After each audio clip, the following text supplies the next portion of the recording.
The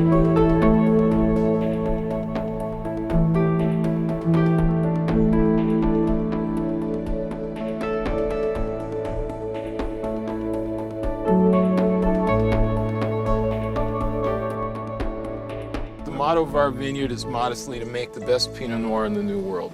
I realized the objective wasn't to beat somebody from France in a different part of the world. The objective was to make the best wine with what you've got where you are.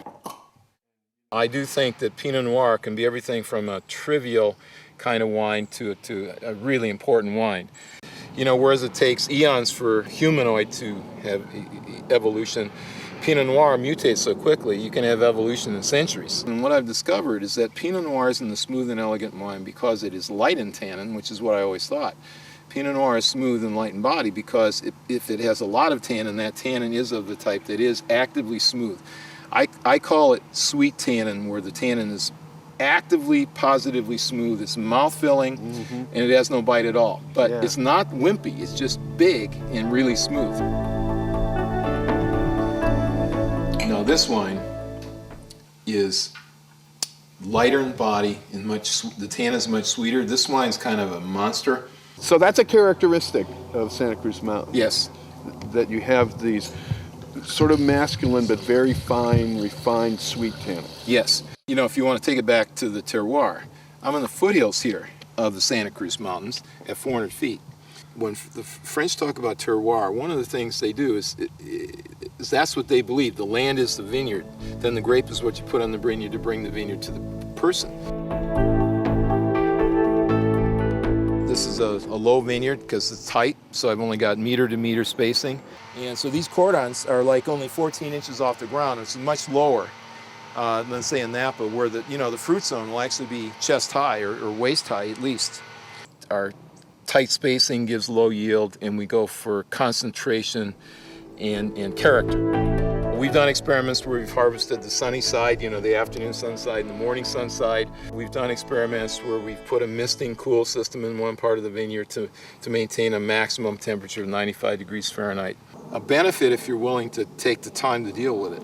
So instead of just harvesting the whole thing and putting it all in bin boxes and putting it in 20-ton fermenters, the fermenters for this vineyard, actually I have 20 fermenters, they're this big, and they hold 1 barrel of wine. What we do, of course, is we take our wines that we think are special, and since I'm a semiconductor guy, we put a chip on those, so those are our reserves. And then the rest we do blend together by vineyard. Our big production wine is 850 cases this year, so we're not, Gallo makes 8,000 cases an hour, 24 hours a day, 365 days a year, right? So it's small production. Domaine Los Luis is named after my mother. It's a big vineyard up on the hill. This is a reserve wine. I call it Côte Sud, Southern Slope. This vineyard only makes 6 barrels of wine, maybe 5. And therefore our fermenters are 1 barrel size. They were designed that way, they're handmade. And there's your wine is cold soaking.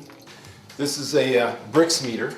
So this thing measures brix and temperature accurately and then radios it back. I have PhD wine pickers, so that's one of my advantages running a company.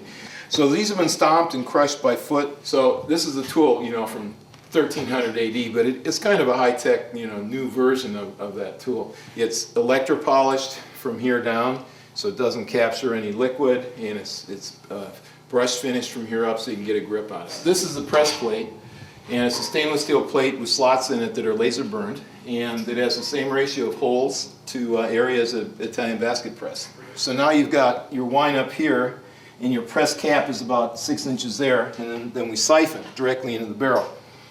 So we needed sort of a higher tech version of a siphon. So you take this thing and you shove it into the tank so it goes down like that. This valve is shut, and when you get a little bit of a vacuum, it's really fun to watch. You got this is an 1.5 inch hose, it's a fairly big hose. And you go like that, and it goes boom, like that. And then it just fills up the barrel. It is very little different than what they did in Romane Conti in the 1830s. Foot crushing, native yeast, gravity transfer to the barrel, gravity bottling as well. So I never pump, ever.